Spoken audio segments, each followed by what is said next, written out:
Oke, jadi di sini gue udah ada dua mouse yang mungkin untuk orang biasa tuh rasanya fungsinya sama aja gitu ya, sama-sama mouse. Tapi kalau dibahas secara teknis, yang satunya ini mouse office dan yang satunya ini mouse gaming. Dua-duanya ini punya price tag yang mirip-mirip, sekitar 400 ribuan, sama-sama wireless dan sama-sama punya form factor yang mungil ya, yang artinya gampang buat dibawa-bawa. Tapi pertanyaannya itu buat kalian yang udah kerja, kira-kira dengan budget 400 ribuan, mendingan beli mouse office atau ya sekalian aja beli mouse gaming? Apa sih kira-kira yang bisa bikin mouse office itu lebih menarik buat dibeli ketimbang mouse gaming? Terutama sekarang itu udah banyak banget mouse gaming yang murah-murah gitu kan?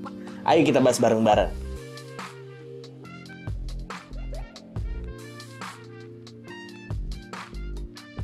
Halo semuanya, ketemu lagi sama gue Tommy, dan di video ini gue mau coba kasih insight soal perdebatan mendingan beli mouse office atau mouse gaming dari perspektif gue gitu ya, sebagai orang yang udah kerja gitu ya, tapi masih aktif main game juga. Sedikit disclaimer, untuk mouse yang gue bahas di video ini tuh price range-nya sekitar 400 ribuan. Karena memang di budget segini itu perdebatan antara mouse office sama mouse gaming itu tuh yang paling menarik. Soalnya kalau gue bahas mouse yang budgetnya 100-200 ribuan, mouse office itu nggak punya keunggulan yang signifikan terhadap mouse gaming selain desainnya yang bisa dibilang simple dan ya rata-rata udah silent click gitu kan. Nah, kalau di budget 1 jutaan ke atas itu malah lebih susah lagi buat bandinginnya karena masing-masing tipe mouse itu udah punya keunggulannya masing-masing yang signifikan banget. Kayak misalnya kalau kita bandingin let's say mouse gaming 1 jutaan kayak Noir M2MG, bahannya udah magnesium alloy, polling rate-nya 8000 Hz, sensornya udah PAW3395, pokoknya udah top of the line banget lah ya buat main game. Tapi di sisi lain ada Logitech MX Master 3S yang punya fitur-fitur mantep kayak bisa tracking di atas kaca, ada Logitech Flow juga yang bisa pindahin data dari dua komputer berbeda, ada side scroll button, bentuknya yang super ergonomis, pokoknya mantep juga sih di harganya. Jadi ya bisa dibilang nggak terlalu bikin dilema karena orang-orang yang punya budget segitu dan mau beli mouse di budget segitu itu pasti udah tahu maunya yang kayak gimana. Nah, itulah kenapa menurut gua di price range 400 ribuan ini tuh menarik banget buat dibahas. Karena memang masing-masing tipe mouse ini punya keunggulannya masing-masing, tapi percaya deh,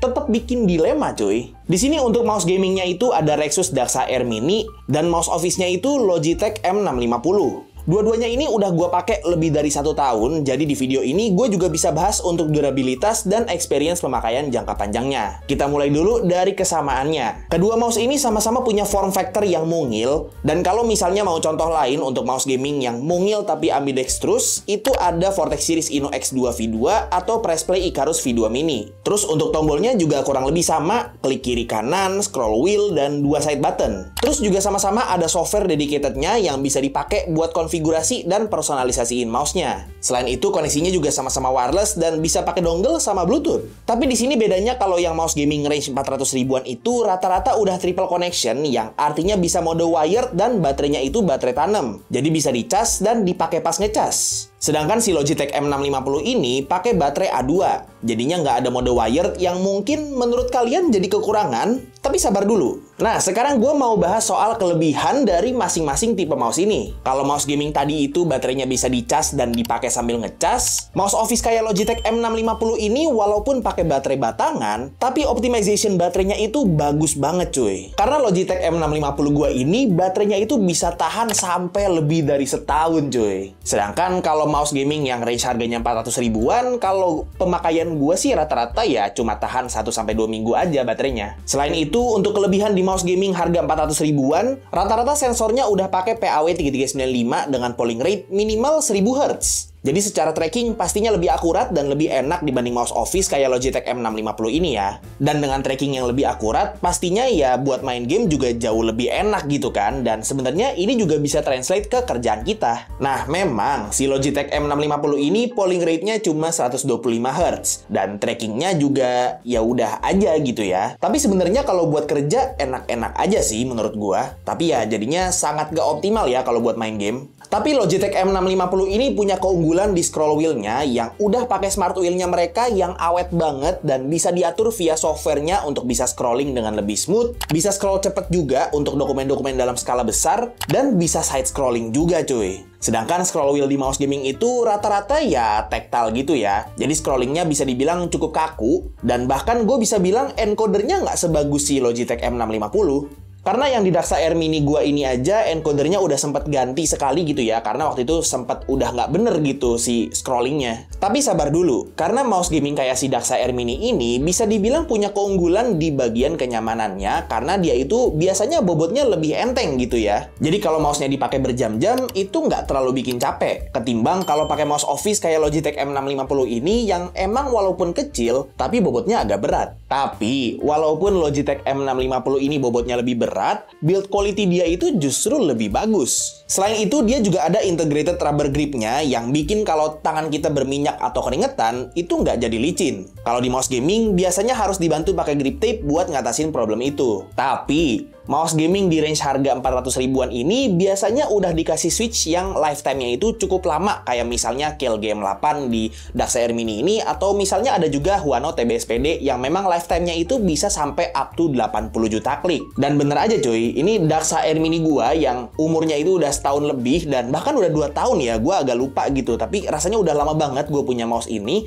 Itu kliknya nggak ada masalah sama sekali, nggak pernah double klik dan nggak ada klik-klik yang nggak responsif gitu. Jadi masih awet lah switchnya sampai sekarang. Sedangkan Logitech M650 ini lifetime switchnya tuh paling cuma 20 jutaan klik aja gitu ya. Karena yang punya gua ini dengan umur setahunan lebih dikit gitu ya, itu kadang-kadang udah suka nggak responsif gitu kliknya. Jadi ya kayaknya udah umur sih ini switchnya. Well, to be fair, si Logitech M650 ini switchnya super silent sih, dan bahkan bisa gue bilang lebih silent dibanding mouse-mouse office murah yang klaim kalau kliknya itu silent gitu.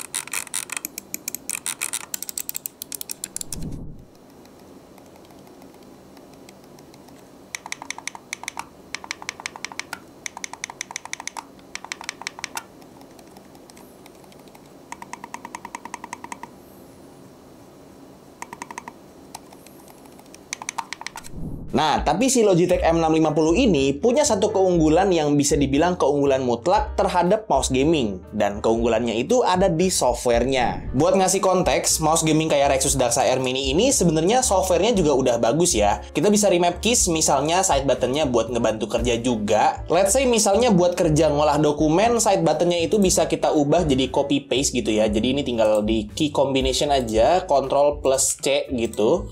Terus yang ininya jadi let's say misalnya Ctrl plus V, jadi copy paste gitu. Jadi ini side button yang 4/5 ini, dua side button ini itu bakal jadi copy paste gitu. Atau kalau misalnya kayak gua biasanya, itu gua lebih suka buat naruh si button 4 ini jadi delete. Jadi gua tinggal pencet lagi key combination, terus gua taruh delete gitu, terus oke, dan gua sekarang delete tinggal pencet si side button ini aja. Terus pastinya kalau buat main game kita bisa atur DPI, terus bisa atur polling rate juga, bisa atur LOD dan sebagainya gitu ya. Pokoknya fitur-fitur yang memang bisa kepake buat main game. Tapi si Logitech M650 ini softwarenya udah pakai Logi Plus Options, which is software yang dipakai juga sama Logitech MX Master dan MX Anywhere series cuy. Yang artinya softwarenya ini jauh lebih bagus, lebih intuitif, dan lebih in-depth lagi, terutama kalau buat kerjaan. Dari mulai yang basic kayak misalnya remap keys, di sini gue udah remap si side buttonnya jadi delete seperti biasa gitu ya. Terus bisa buat ngatur sensitivity juga ini ya, pointer speed. Tapi nggak cuma itu aja. Di softwarenya ini kita bisa konfigurasi mouse-nya sesuai software atau aplikasi yang lagi kita pakai. Kayak misalnya buat konfigurasi khusus buat Microsoft Word, di sini gue pilih gitu ya. Terus gue pengen side buttonnya itu buat copy sama paste gitu ya, copy paste gitu. Terus gue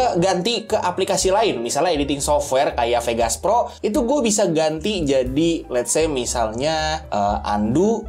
Terus yang satunya lagi buat redo gitu. Jadi gue bisa punya beberapa konfigurasi berbeda untuk aplikasi-aplikasi berbeda juga. Jadi kalau misalnya gue mau balik lagi ke settingan Microsoft Word, gue tinggal pilih yang Microsoft Word. Dan kalau misalnya gue pengen ngedit, gue tinggal balik lagi ke Vegas Pro gitu, ke settingan Vegas Pro tanpa harus remap ulang lagi cuy. Selain itu di softwarenya kita juga bisa nyeting si scroll wheel-nya. Jadi misalnya kita mau nyalain smooth scrolling biar scrolling di web browser itu jadi lebih smooth gitu, atau scrolling di dokumen jadi lebih smooth juga. juga. Terus bisa nyalain horizontal scrolling atau side scrolling ini ya. Jadi kalau misalnya gue pencet side buttonnya plus nge-scroll gitu, itu dia bakal nge-side scroll. Jadi scrollnya itu ke samping instead of ke bawah atas gitu. Jadi istilahnya dengan gabungan software dan hardware Logitech M650 ini tuh scroll wheel-nya jadi kepake banget cuy. Bahkan malah setelah update baru, sekarang bisa bikin tombol dedicated buat AI cuy. Dan pastinya keunggulan lain dari software Logitech ini, dia softwarenya universal antar barang Logitech Office gitu ya. Jadi kalau misalnya kalian punya keyboard Logitech MX, itu nggak perlu install software yang berbeda. Dan indikator baterai di softwarenya ini tuh akurat banget cuy. Padahal dia pakai baterai A2 loh. Simple tapi cukup bermanfaat lah ya.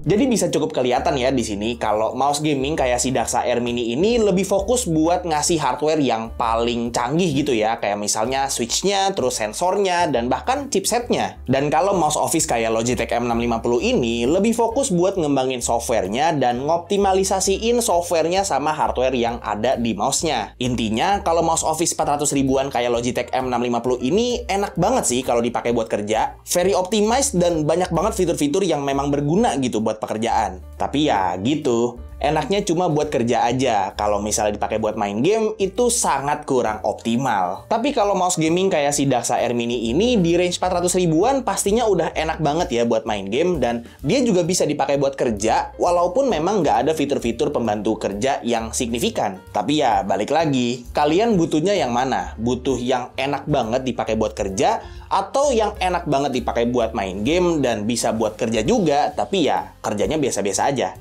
Coba komen di bawah. Paling segitu aja untuk video comparison dari perspektif gua soal perbedaan antara mouse office sama mouse gaming di range harga 400 ribuan, dan semoga video ini bisa membantu kalian dan ya seenggaknya ngasih kalian insight dan ngebantu kalian ngambil keputusan buat mau beli mouse yang mana, mau beli mouse kerja atau mau beli mouse gaming. Untuk kedua mouse yang gua bahas di video ini, link pembeliannya udah gua taruh di deskripsi di bawah, jadi buat kalian yang mau beli langsung cek aja. Kalau misalnya kalian suka videonya, silahkan like dan kasih tahu ke teman-teman kalian, dan kalau misalnya kalian nggak suka videonya, silahkan kasih tahu ke gue. Jangan lupa untuk subscribe supaya kalian nggak kelewatan video gue yang selanjutnya, dan jangan lupa juga untuk follow semua sosial media gue yang udah gue taruh di deskripsi di bawah. Itu aja untuk videonya. Sekali lagi, thank you banget yang udah nonton dari awal sampai akhir. It's been by Tommy, and as always, peace out.